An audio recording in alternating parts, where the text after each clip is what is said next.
अस्सलाम वालेकुम और खुश आमदीद वापस अपने चैनल पर। उम्मीद करती हूँ आप सब ठीक होंगे, खैरियत से होंगे। आज का मौजू मेरे दिल के बहुत करीब है क्योंकि आज के लेक्चर में हम आपको आगाह करेंगे कि डाउन सिंड्रोम क्या है। बहुत सारे लोग अभी भी इस कंडीशन के बारे में नहीं जानते। जेनेटिक माजूरियों में से सबसे आम माजूरी डाउन सिंड्रोम है। पाकिस्तान में पैदा होने वाले हर 300 बच्चों में से एक को डाउन सिंड्रोम होता है। डाउन सिंड्रोम कोई बीमारी या मर्ज नहीं है। डाउन सिंड्रोम तब होता है जब इंसान एक इजाफी क्रोमोसोम के साथ पैदा हो। डाउन सिंड्रोम रखने वाले लोगों में 46 के बजाय 47 क्रोमोसोम्स होते हैं। डाउन सिंड्रोम रखने वाले लोगों में 46 के बजाय 47 क्रोमोसोम्स होते हैं। इनमें एक इजाफी क्रोमोसोम 21 होता है, जिसकी वजह से डाउन सिंड्रोम को कभी कभार ट्राइसोमी 21 कहा जाता है। डाउन सिंड्रोम का नाम डॉक्टर जॉन लैंगडन डाउन के नाम पर है, जिन्होंने पहली बार इसके बारे में बयान किया। डाउन सिंड्रोम एक शख्स की अक्ली नशोनुमा, कुछ जिस्मानी खसूसियात और जिस्मानी सेहत के पहलुओं को मुतासिर करता है। चूंकि कोई दो अफराद एक जैसे नहीं होते, हर शख्स पर ये असरात दूसरों से मुख्तलिफ होंगे। यहाँ ये समझना जरूरी है कि डाउन सिंड्रोम को हमल के दौरान या पैदाइश के वक्त दरियाफ्त किया जा सकता है और खून का एक टेस्ट इसकी तस्दीक कर देता है। डाउन सिंड्रोम होने का मतलब ये बिल्कुल भी नहीं है कि उनकी जिंदगी का कोई मकसद ही नहीं। आजकल के दौर में डाउन सिंड्रोम के साथ पलने बढ़ने वाले बेशतर नौ उम्र अफराद माशरे में काफी आम जिंदगियां गुजारेंगे। मुमकिन है डाउन सिंड्रोम रखने वाले कुछ लोगों को आम जिंदगी गुजारने के लिए ज्यादा मदद की जरूरत न हो, जबकि कुछ दूसरे लोगों को ज्यादा मदद की जरूरत हो सकती है, पर फिर भी इनकी कोशिश होती है कि वो पॉजिटिवली कंट्रीब्यूट कर सके अपनी सोसाइटी, अपने माशरे की तरफ। इंटेलेक्चुअल डिसेबिलिटी, जिसको आप अक्ली माजूरी रखना भी कहते हैं। अक्ली माजूरी की सबसे आम वजह जिससे हम आगाह हैं वो डाउन सिंड्रोम है। डाउन सिंड्रोम रखने वाले हर शख्स को किसी न किसी दर्जे की अक्ली कमजोरी होगी, नशोनुमा में कुछ ताखीर होगी और किसी हद तक सीखने के मसाइल होंगे। तो चूंकि हर शख्स मुनफरिद है, ताखीर की सतह हर शख्स के लिए मुख्तलिफ होगी। बच्चे की पैदाइश के वक्त ये बताने का कोई तरीका नहीं होता कि इस बच्चे को किस दर्जे की अक्ली कमजोरी हो सकती है। ना ही हम ये पेशनगोई कर सकते हैं, ये प्रिडिक्शन कर सकते हैं कि एक शख्स की जिंदगी पर इसके कैसे असरात पड़ सकते हैं। ताहम हम ये जरूर जानते हैं कि एक शख्स की नशोनुमा और जिंदगी गुजारने के अंदाज पर सबसे अहम असर डाउन सिंड्रोम का नहीं होगा, बल्कि पैदाइश के बाद जो कुछ होता है वो कहीं ज्यादा अहम होगा। यानी बाकी सब लोगों की तरह खानदान, माहौल, तहजीब व सकाफत और समाजी जिंदगी से ताल्लुक रखने वाले पहलू इस शख्स की जिंदगी को ढालेंगे। डाउन सिंड्रोम रखने वाले बहुत सारे लोग रवानी और वजाहत से बोलते हैं, जबकि कई लोगों के सिलसिले में वजाहत से बोलना मुश्किल हो सकता है। वजाहत से बोलना मुमकिन बनाने के लिए इन्हें गोयाही और जुबान की थेरेपी की जरूरत होगी। कुछ लोगों को जुबान का इस्तेमाल करना या वजाहत से बोलना बहुत मुश्किल लगेगा।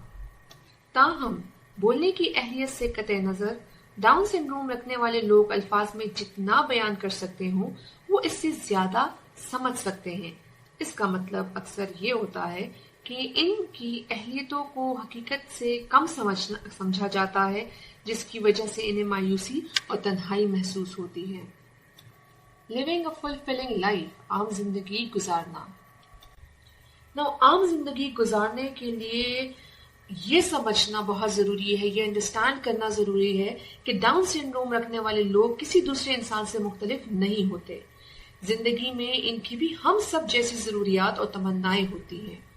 मिसाल के तौर पे रहने के लिए अच्छी जगह की ख्वाहिश, बामायनी रोजगार की तलाश, दोस्तों और घर वालों की सोहबत से लुत्फानंदोज होने का मौका, मोहब्बत और कुर्बत, हमारे माशरे में कोई अहम किरदार अदा करना, جن سے اگر دیکھا جائے تو ہمارے معاشرے میں، ہمارے پاکستان میں، کے پی ریجن میں اسپیشلی ان سب سہولتوں سے، ان سب مواقع سے یہ بچے محروم ہیں۔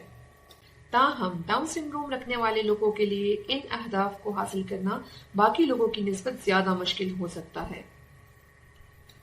یہ ایک بہت ڈس اپوائنٹمنٹ، بہت افسوس کی بات ہے کہ ہمارے معاشرے میں، ہمارے کلچر میں ان بچوں کو، جو ڈاؤن سنڈروم بچے ہیں، اس سے تعلق رکھنے والے کئی لوگوں کو اپنی قابلیتوں کے عروج پر پہنچنے کا موقع نہیں ملتا۔